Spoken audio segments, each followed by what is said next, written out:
Welcome everyone. Welcome to today's episode of Peak Market Watch. We speak with market leaders in commercial real estate and related services who have a close pulse on the current market environment.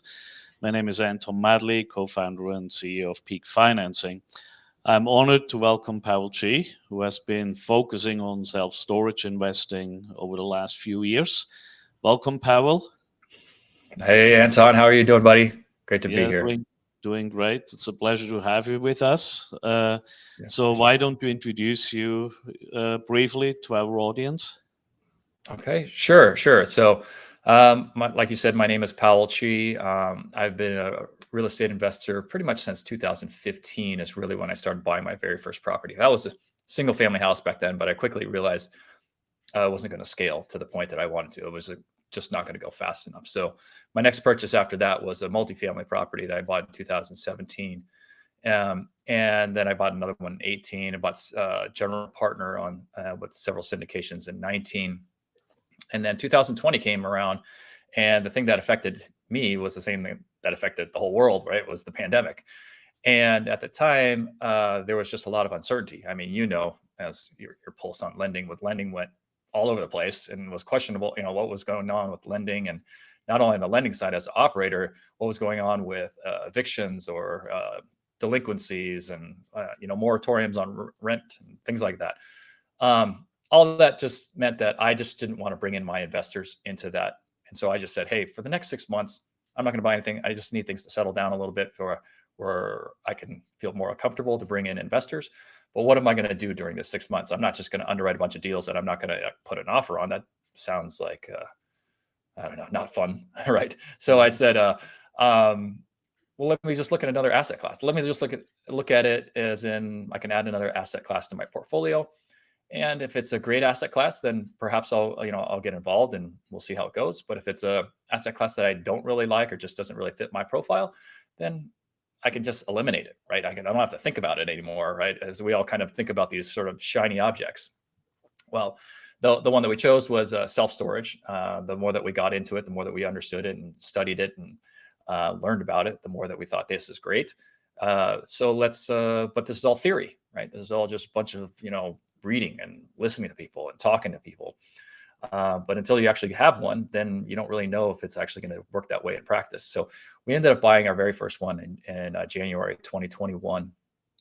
That one went really great. We thought, hey, just based on everything that we've done so far, we think we can go ahead and scale this. Now, I didn't tell a lot of my investors at the time. I only told just a small handful of people that what I was doing. But once I had got the property and I bought it and then knew I was going to scale, then I said, okay, now I can tell the rest of my network what I'm doing and that I'm going to add this to my portfolio. And that if they're interested, then we can talk further, right? And so that's what I did. January 2021, bought that very first one. And then since then, I just to bring you up to speed, right now we have 16 as of now. We have 16 different locations and 5,000 units, 650,000 square feet. So that's where we landed in this, I guess, past 2.5-ish years, a little more than 2.5-ish years. So here we are. Right. Yeah. So congrats on that scaling, right? So it's not that easy, obviously. You're not buying right in your backyard, so it involves a lot of traveling, right? And Yeah, you're right. I guess I didn't mention that, but I live in Southern California, and all these properties are 5 different states. So Texas, Louisiana, Mississippi, Alabama, all that sort of around there. And I do have one in Connecticut as well. So in a blue state in the Northeast, I used to tell people I don't look in the Northeast and I don't really look on the West Coast, but I almost bought another property in Boston. So I really can't say the Northeast anymore. I kind of say, well, I'm open to that now. I still just primarily stay away from the West Coast, but who knows, that may change later on. But as of right now, that's where my property is located. Very good. So when you looked at your first property, how did you determine that was the right property to take a run for it without having that self-storage experience, right? For all of us who have had experience in various asset classes, whether it's multifamily, retail offices, and so on, it's much easier to continue the path in that asset segment because we already know it, right? Uh, but as soon as you branch out into a new asset class, even though it's still commercial real estate, it has its unique features. It doesn't matter whether it's multifamily, office, retail, hospitality, gas stations, or in Hmm. self-storage. There is always that uncertainty when you jump into a completely new sub asset class in commercial real estate. So how did you approach this, and how did you decide this one was the right one to actually make a run for it? Yeah.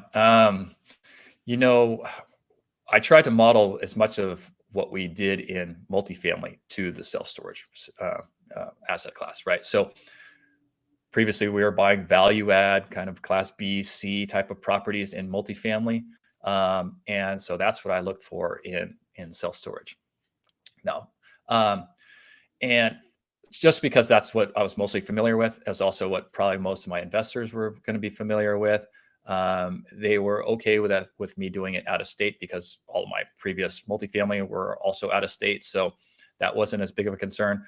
Um, but probably I would say the biggest hurdle as we got into it, we can get into this now or later, was really the financing piece. That was the I thought was going to be the easiest part because I was like, well, I understand multifamily financing, right? I understand, the net worth or liquidity requirements. I understand Fannie Mae, Freddie Mac, and I get all this, So uh, I just felt like, I don't know.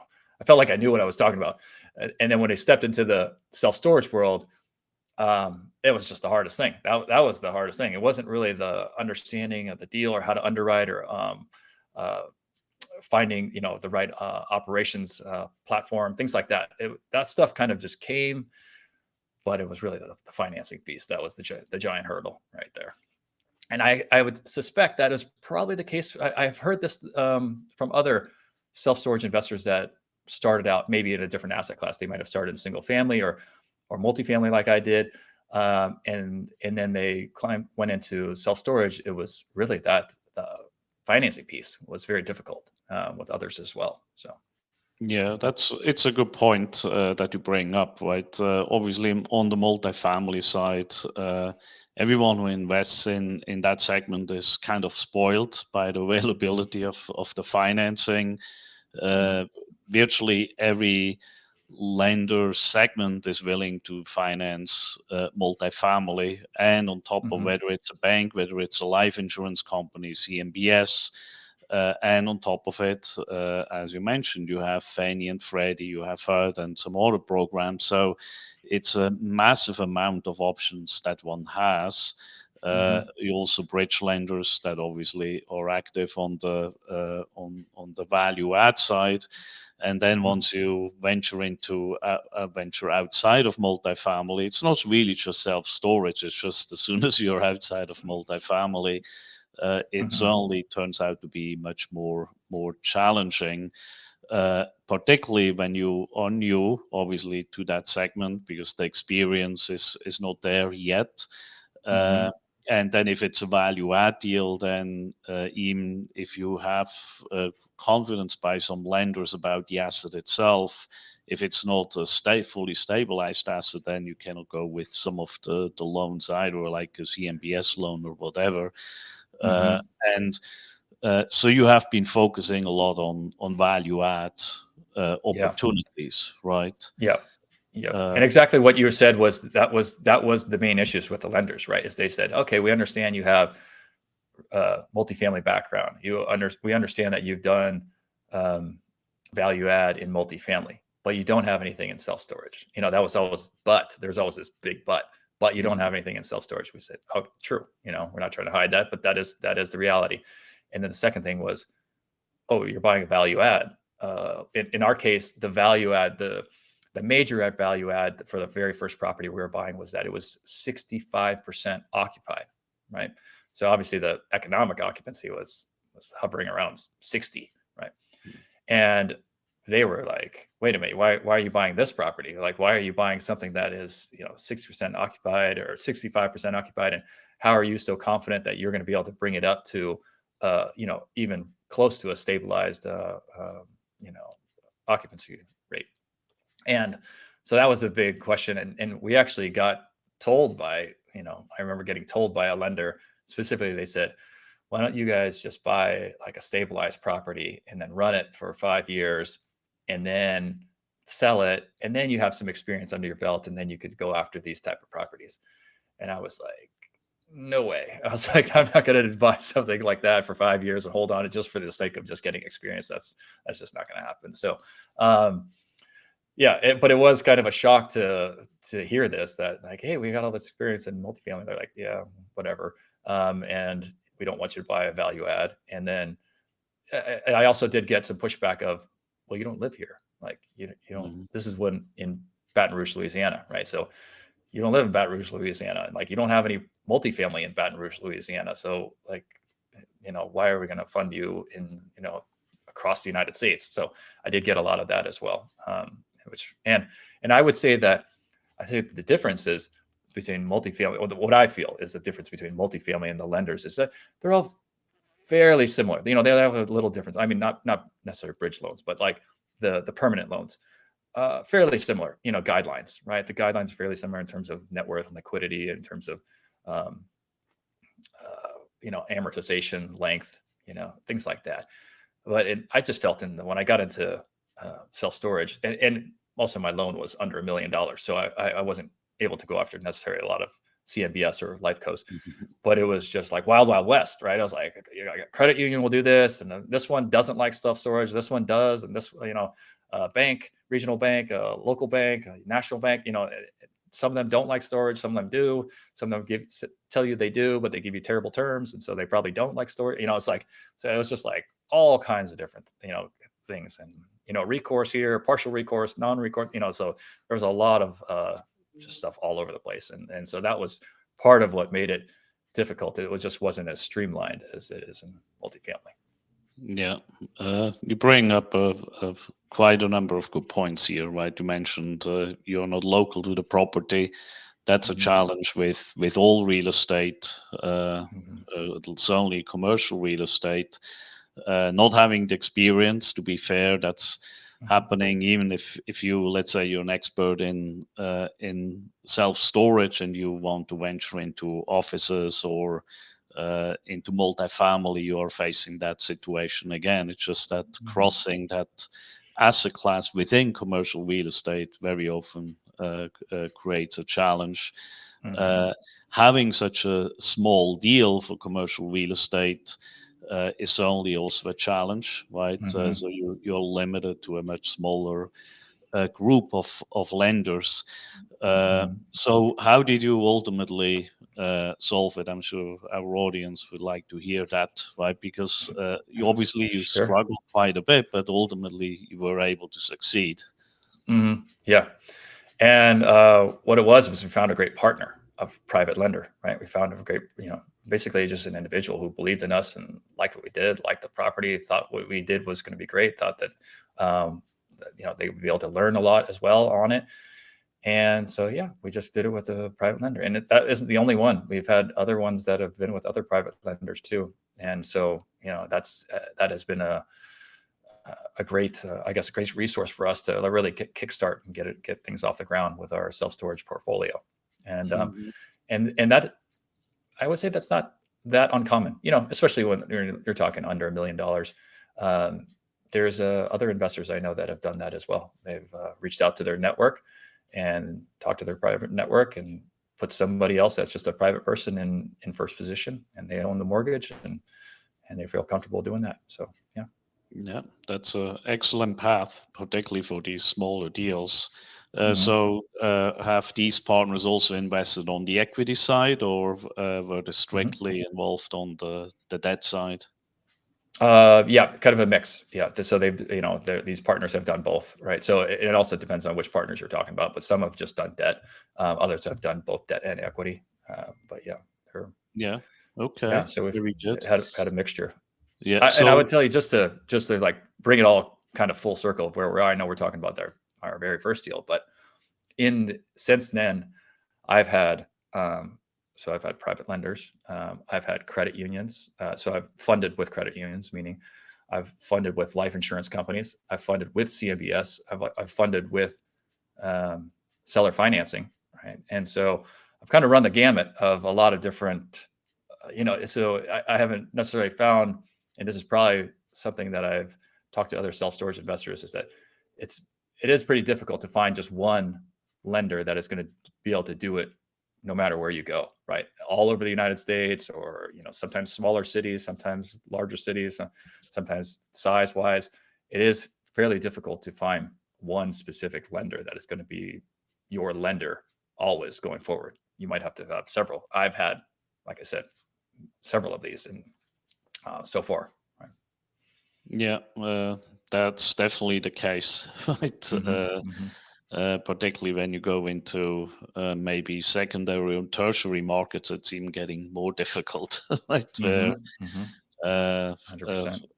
a local lender may like it, but then again, you hit the wall once they ask where do you live and where are your partners, Mm-hmm. and Yep. very Yep. often they just don't want to lend to any out of state owners, right? Or Mm-hmm. so it's unfortunate in a way, right? But that's just the way a lot of lenders, particularly banks and credit unions, operate.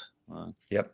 That is true. I mean, and sometimes they're sort of bound by a certain state, or they don't really go outside of that particular state or region.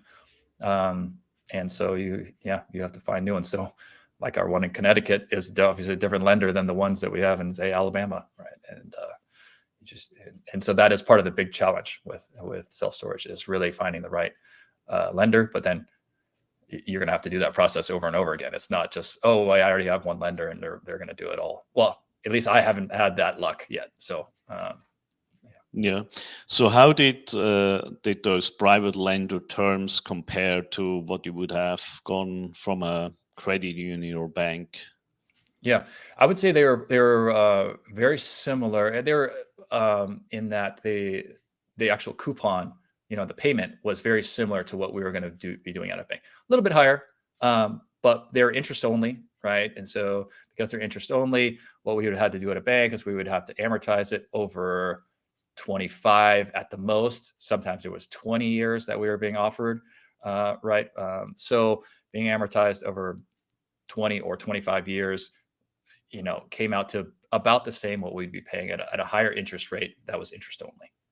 Hmm. Mhm. Okay. So not too bad, right? Yeah. Yeah, Uh, it wasn't outlandish. It wasn't something that it wasn't in effect like a bridge loan, right? It wasn't something that we were in it just to be in it for a year or two and we need to get out of it. It was like right. we Yeah. were in it for probably 3, and we could say, we had some extensions in there for plus one, so maybe 5, and we would be comfortable keeping it probably for all 5, right? Especially Okay. now that the rates have went up, right? So, Sure. Yeah. And did you refinance out of those we private lenders are or not yet? not right now. We are going through it right now, literally, like right now. So, Okay, so what are your choices there that you're considering? You mentioned CMBS, which obviously can mhm, be very attractive if you have a longer term hold, mhm. uh, but it puts you into the prepayment penalty uh, Yeah, hole, yeah. The right? no Where, fun prepayment penalty. Yeah, yeah, the bad words, right? This one's defeasance. So, right. So, that's right. um, yeah. So initially, we have gotten some decent quotes from life insurance companies, right? Hmm. Just they're at about a little less than 6.5, so somewhere around 6.4 ish, 5 years, um, and 5 years. What did I say? 60% leverage, right? Yeah, 60% leverage, and so uh, feeling like okay, the issue again, prepayment penalty. So they're going to have a prepayment penalty. It's going to be sure. yield maintenance, and it's going to be yeah, not fun. So we do have to weigh that as part of what we have to, as part of the package. But initially, I think we're okay. We were originally maybe going to wait until either rates would come down, or we decided to. Or maybe we would decide that we could refinance 100% of our investors' capital out. We're probably not going to, if we could, we've actually gotten offers um, to give us more leverage. And but we're like, it's probably a little dangerous situation to go too thin right now. So we don't want to go so thin that we are just barely making it by, and then it kind of puts the whole property in jeopardy. But we were able to give our investors, 100% return of their capital back, and it's, we hit infinite returns, but that's just going to make the property kind of in jeopardy. So we're saying, Yeah. let's not do that. Let's keep the Yeah. property a little safer, much safer at 60% leverage, um, and be able to not incur too much more debt on the property, right? And Yeah. that's Yeah. but we're still able to return a pretty solid amount. I mean, a pretty high amount of capital. Yeah. That's probably a smart move. The last one you want is return all the capital, and then you need to do a capital call a few months Yeah. or a year later. Yeah, exactly. Yeah. Exactly. Yeah. Be questioning, what are you guys doing? Like, why do you should have some foresight into this? So, Yes, um, absolutely. mhm. Well, that sounds all good. So you have been on the on a good path there. So a lot of these properties, obviously, because they tend to be more on the smaller side, so they're not institutional owners you buy from. Uh, uh, so I would say a mix, right? yeah, Sometimes yes, sometimes no. And these are the ones that I'm talking to you about right now. Some of the ones that we had private loan on, so they were early in early what we were ones, buying. right? Yeah. Yeah, So there was some early on that, yes, we bought. Yeah, they weren't institutionally owned. They were definitely mom and pop owners. Um, but we've had some other ones since then that are on the larger side, not necessarily institutionally owned, but owned by more sophisticated investors. Right, we're not buying from necessarily a mom and pop. We're buying from people who own more self storage than we do, yeah. and a lot larger portfolios than we had. So, Okay. Yeah. So there my question is, right, when you buy from a mom and pop operator, it kind of increases the confidence that you can improve the operations, that you can increase the occupancy, that you mhm, really can streamline it and make it a success. Once you mhm, buy from a more sophisticated and potentially even a institutional operator, mhm, uh, that risk is going up because you have to assume that they know a little bit more what they are doing. So mhm. how do you determine that there is really still sufficient meat on the bone and that you're not misjudging the market or the property or the way their operations were apparently mismanaged compared to what you would be able to do? Yeah. So when we're looking for value add, we're looking for four areas of particular value add, right? And it could be a combination of these four. It could be just heavily on one.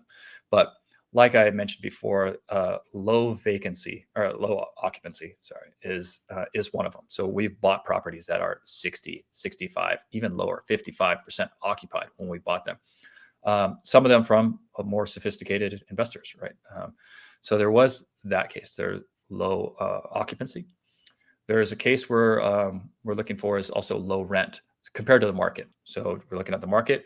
What is the rent at our facility that we're going to purchase compared to the market? And if it's low, because some of these properties that we bought are they've kept them they've kept the rates low to keep the occupancy up, right? So we feel like, hey, we have an opportunity to bring the rates up just below market.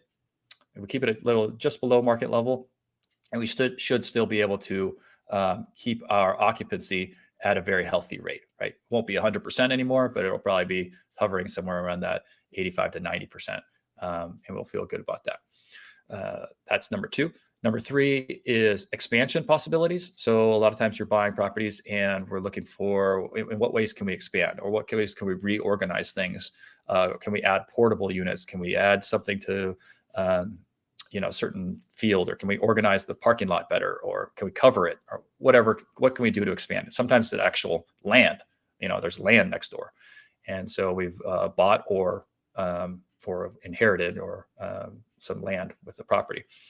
The fourth part is for our value add is operational inefficiencies. So this is looking directly at, okay, how are we going to be able to increase our income? What ways can we increase our income? What ways can we decrease our expenses compared to the previous seller, right? And I can give you multiple different ways, but I will say that for one thing that you know, when you're talking about comparing yourself to institution or even investors who are larger than you and more sophisticated, have more resources than you do, and what ways do you feel like you would be able to improve the facility from them, right? So in all cases, I believe it's every single case that we bought these properties. Um, when you go to their previous seller's website, you were able to go to their website, you could see what was available, and you as a renter could click on it and reserve a unit, right? That's as far as you could go, is reserve a unit, which means you set an appointment and you go and visit the property during office hours when you can meet somebody and then they sign you up, right? Um, the way that we run things all 100% remote. So we don't have anybody in the office, right? So there's nobody to meet in the office.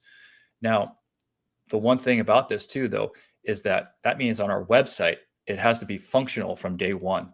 And I mean fully functional, not reserve. And yeah, you set an appointment to go and meet somebody at 5 o'clock, but actually go through the rental process. And and once you finish the rental process, we send you automatic emails and text messages that say, "This is the gate code, your personal gate code, and this is how you get in. And when you get to the facility, this is your unit number, right? And here's the code because there's a lock on the door so that you can get inside and you'll have a brand new lock inside. And then please just return our lock to us." Um, all of that being automatic, right? Now, at every single one of those facilities, whether it was a mom and pop owner who only owned one or owned one or two, to more sophisticated self storage investors, all of those, that was the case. Now, we feel like, you know, you think about it nowadays, you should be able, I mean, if you can buy, you know, like a car online, you should probably be able to rent a self-storage unit online, not have to actually just reserve it. That's just causes friction. Now I got to reserve a time. I got to be there at that certain time. I got to meet somebody, you know, it's after, you know, I picked my kid up from daycare or whatever, things like that. It's just more friction, right? So we're just eliminating friction by, hey, saying you could just rent all 100% online. And that's probably something that people just kind of think of, like, you know, the average person probably thinks, of course, yeah, that just seems like we live in the society now where we're that technologically advanced. You should be able to do that. But again, every single one of those properties I bought was that case. Was you could Yeah. not do that, right? So it's very interesting that even the more sophisticated operators are still not implementing it, right? Because obviously technology specifically for self-storage is already available. So it's not that Mhm. they could not, but somehow they You just don't. Yeah, and just this, that they're running things traditionally, right? Traditional model is somebody's in the office. You got to meet somebody in the office, right? And so all of these facilities as well, somebody was in the office. That means if you are working on a Wednesday and you get off work at 5 p.m. and they close at 6, you don't really have much time to, you know, go there and sign up and then unload stuff, you know, or get home first. You don't really have that much time. So that means you have to do it on the weekend, right? Whereas us, we're being fully automated. Our hours are open a little bit longer. You know, we're not 24 hours, but you can go there till 8, 7, 8 at night, right? And so now you get a little more time to do it on a weekday versus ruin your weekend when you'd rather be watching football, and, you know, be able to, you know, just do it when you can, eliminating sort of this friction. Yeah. So that's part of it too, is that we just, you know, the way that we're operating, running it remotely, they could, you know, it's not a model that we invented. All right. And we're not the only ones doing it. So obviously, whether you're a mom and pop owner or you are a sophisticated institutional, you could go down that route of being unmanned. Um, and just like you said, the technology is there for them to run it unmanned. So that's not a barrier, right? These are things that they certainly could be doing. They just aren't doing. Mhm. Um, and um, yeah, and so, you know, I give you, I don't know if you want another example, but Sure. another example is tenant insurance, right? So when you're talking about the income side, you want to have as many of these income, you know, generating uh, activities. Well, one of them is tenant insurance, and tenant insurance basically, say it's $10. You charge $10 for tenant insurance. You as an operator probably keep, you know, somewhere around half of that, right? So we keep $5, and the $5 goes to the insurance carrier. Well, at almost, I wouldn't say all of them, But even some of the ones that were sophisticated and bigger self-storage owners than we do, they didn't make it mandatory. So the actual penetration of insurance was hovering around like 5%, right? Now that we've taken over, that number hovers in terms of insurance penetration, hovers around 80% for us across the board of all of our facilities. So you can just see that there's the ability to increase revenue. There's also the ability to decrease expenses, payroll expenses, office admin type of expenses, as well as just eliminating friction, and that could be done across the board, whether it's a sophisticated investors or mom and pops. But I will tell you, the wave is coming, right? So it's not like they don't know this. The wave is happening. So you talk to us 2 years from now, it's going to be a lot harder to find these type of value add, these type of opportunities to improve, compared to what it was, today, right? So the world is shifting. COVID pushed a lot of the unmanned, touchless type of operations to being accepted by the public. Right? So Yeah. hmm So obviously, still somebody around who can maintain the property, get the units ready if there is a turn. So do you have a model there where you say for X amount of units, I need one individual, or how do you approach that? yeah, in general, we do have a maintenance person, right? So we have a maintenance person who works for us, and they go to visit the facilities once or twice a week. Now they are not customer facing, so they're not there for customers. So they're not going to meet a customer there to show them which aisle they're down or anything like that. Right. It's they're there to just handle the maintenance side. They, in terms of uh, how much work that is, that would be. So we basically just fluctuate their pay and their time there, right? Because it's not like they couldn't, service the whole facility while they're there. And if it's a larger facility, then obviously we just pay a little bit more and say, okay, we'll service. It's a larger facility, so you got to just do the whole thing while you're there and take a little bit more time. It's not going to take an hour. It's probably going to take 3 hours or whatever to get through the whole thing. So we pay accordingly. So. Okay, good. On the tenant side, as you know, since you also have been investing in multifamily in the past, at least, Mhm. uh, tenant screening is a crucial piece, Mhm. uh, particularly because obviously you have also tenant protection laws in place, so you want to be sure that you have the least amount of evictions that you potentially can do and still fill the property. So how do you Mhm. approach it on the self-storage side when it comes to paying tenants? Yeah. I mean, obviously, the very first thing is that we take everything electronic. We don't do previous owners, not everyone, but previous owners, some of them had taken cash or checks, right? Mhm.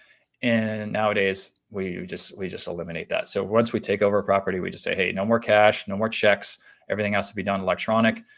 We understand if that's a problem for you, you can't do it. Probably just not going to be a good fit at our property, right? And Mhm. so that eliminates a lot of people. It's like that means people have to have a certain level of you know uh, financial stability or something to have some type of electronic payment. Mhm. And so that's the first thing. We obviously make them. It's mandatory for everybody to have insurance for us. And self storage. A big difference between self storage and multifamily is that self storage leases are month to month. So Mhm. we cannot prevent somebody from just renting for 3 days and just paying for 3 days, paying for 1 month and just only being there 3 days and then they leave. Mhm. Um, that is very common, and that's not a issue for us because the majority of people, just like multifamily, stay there for a little bit longer than a year. So the average in the industry is, I believe, is 14 months. Across the nation, right? So that's not going to mean everybody's going to stay there for 14 months, but the industry average is about 14 months. So you just plan on some of them are going to leave in 2 months, some of them are going to leave in 1 month, some are going to, but the majority are going to plan to stay for 3 months and then they're going to find out that that actually is going to extend it to 8 months, 9 months, 10 months, maybe even 14 as the average. Right? Okay. So, since you do not really have any tenant protection in place for self-storage, other than Mhm. whatever the actual contract is, Mhm. unlike on the multifamily side where you have to go through a certain process with the Mhm. evictions, how do you take that approach, and how does it differ from state to state or from jurisdiction to jurisdiction? You mentioned earlier you have ventured out into a blue state, Connecticut. Do you Mhm. feel that in a blue state it's harder to get a unit if someone is not paying uh, to get everything out because of some laws that are in place, or do you feel that is not really a constraint there? Yeah, I would say that, I try to paint this picture of where we are sort of in America, just comparing, say, multifamily or any Hmm. residential to self-storage. Sure. There is a lot of red state, blue state, or just differences between landlord-friendly states and tenant-friendly states, right? And you Hmm. have a lot of debate that goes back and forth about what is right, what's wrong, and what's allowed and what's not. I feel like the vast majority of people, and I mean like 90% of people, feel the same way um, about storage and about people's stuff. Whereas if I take my stuff, Anton, I have a desk and chairs and whatever and couches, and I put them on your property, you probably have the right to say, okay, well, you're going to pay me for that, or I'm going to remove that stuff, Hmm. right? And nobody really feels like it have some type of argument where, no, I have the right to keep my stuff on your property, and you can't do anything about it, and just leave it there, and I'm not going to pay for it. People would just be like, what? That doesn't make sense. Hmm. So the vast majority of laws, which in storage you're under jurisdiction of lien laws, not Hmm. eviction laws, right? So lien laws, vast majority of lien laws are going to reflect that sentiment that you have to pay for it. If you put something on somebody else's property, you're going to pay for it, or they have the right to remove it, right? And so the laws, whether it's red state, blue state, landlord friendly, tenant landlord friendly states, are all in that, really all on that side, right? And so you don't really have there isn't really that much of an issue of like, oh, you're going to a certain state. Like I will tell you, during the pandemic, when there was a lot of questions on residential of who has to pay and whether or not they have Hmm. to pay and what amount of time, there was a few counties, I believe, maybe it was cities or counties, that in California specifically, that said they don't have to pay storage. Like storage, also, you don't have to pay their storage rent. But that got lifted almost immediately. So there was like LA County, and I don't remember. I think maybe San Francisco County or something. That law went into place of like, okay, storage. If you have storage, you don't have to pay for it. But it lifted almost immediately because storage was considered essential, and so that was like, okay, we're lifting that. Storage can go ahead and charge and remove people.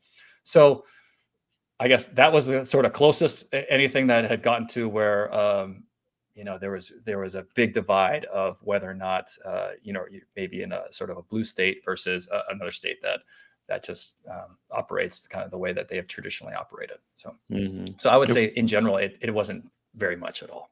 Right. Yeah. Okay. Good to hear.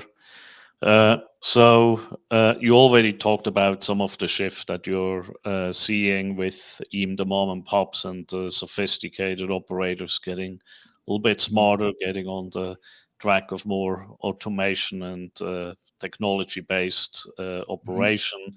What other changes are going to expect over the next few years? Also, depending Mhm. on where the economy is going. So, obviously, we all want to know what your proverbial crystal ball says for your Mhm. space. Yeah, my crystal ball only tells me what's in the future for about like 30 minutes from now. So I will tell you what I see right now and what I'm seeing, and it's different than what we've seen in the past couple of years. Right? Um, some of the differences are that self-storage itself has become a much hotter topic than it was, right? It's grown in popularity. There are more investors who, previously people were investing in office and things like that. In the office, they had to move to something. So a lot of them moved to multifamily, and then multifamily is very, very hot. And so a lot of multifamily investors, including myself, Sure. looked at other asset classes. And so self-storage was one, especially when they hear of how it performed during the last two downturns, right? A Great Recession, as well as during COVID, that it did extremely well. And they're thinking, well, economy, I don't know, it's just very questionable what's going to happen with the economy. And if it goes into a downturn, this other self-storage did very well during those times. So now the attraction to self-storage has gotten even hotter, right? Sure. So many more investors in there. Um, Values have not come down all that much, probably similar to multifamily. They're not come down all that much, but interest rates have climbed, right? So there is kind of a disconnect there between sellers who want to get, the price that they could have got 6 months ago or a year ago, versus buyers who are saying, that's not I'm not going to buy it at that particular price. That's where we are with that. I would also say that one thing that sort of you may not hear about it as much, but I would say that if you're really entrenched in the self storage and what's going on right now, self storage rates and occupancy are softening, right? Hmm. Similar to other asset classes, they are softening. They are going back. So they spiked like crazy during COVID. So during COVID and right that immediate afterwards, self-storage occupancy, everybody move home, so they got to put their stuff somewhere, right? So occupancy and rates just skyrocketed during that time. Hmm. They have now started to come down. They're no longer at that rates that they were during COVID, and they're actually down to about 2019-ish levels, sometimes even lower, right? So now you're looking at, okay, if you're underwriting for what had happened in the past year or two, you're looking at the past 2 or 3 years, and you're seeing, very high. That may not be where your property is going to perform in the current year and the next year. You may be looking at more like 2018 to 2019 levels of occupancy, as well as rates, right? So Hmm. those are very I don't know, I guess key things if you're a buyer right now that you need to look at and say, okay, am I buying this based on the levels that are performing right now and last year? That may not be where they will be in the next year or so. And so you better Hmm. be able to sharpen your pencil and underwrite, for things not to continue to climb like they were climbing before, and maybe not even be flat for the next year or two, right? Yeah. So. Hmm. Yeah. Very interesting. Do you see some other service additions that make sense in some of the markets? Obviously, a lot of buzz has been around RV storage, boat storage, and all that, which Mhm. kind of makes sense, at least for someone who is not in that space, because RV purchases and boat purchases went through the roof during COVID, similar to Mhm. people Mhm. storing their stuff, and all these RVs and boats need to be stored somewhere now. Do you Mhm. see that that is really a viable addition to some of these storage facilities, or would you consider to buy into those, or what's your take on those? Yeah, I would say that me personally, we do have some places that have parking for these large vehicles, right? Boats, trailers, RVs. Hmm. Some of them are covered, some of them are not. And we are seeing, I would say, mixed. And some of it, I can't give a full, complete answer because we just took over a couple properties that really have the vast majority of these parking lots. Hmm. Um, so I wouldn't be able to give you a full report just yet. Maybe next time I'm on your podcast. But Yeah. but they're just yeah. So the results are a little bit mixed for RV and boat parks. Some of them we've taken over and they have already had some RV and boats there, and those people have just stayed there, right? They are very sticky because you got to put it somewhere, and they're comfortable. Once they got somewhere they're going to put it, there's no reason for them to necessarily move it. They're just going to keep it there. And even if they take their RV out for 3 months, they still got to bring it back somewhere. So they're still going to Sure. pay for it for those 3 months that they're gone. I do feel that the asset class itself is very interesting because it's very kind of similar to self storage, and we already kind of have that blend. So I think the asset class is interesting, although it's not as mature, I would say, of an asset class. So the data that you're getting is a little bit, um, you're pulling from not great.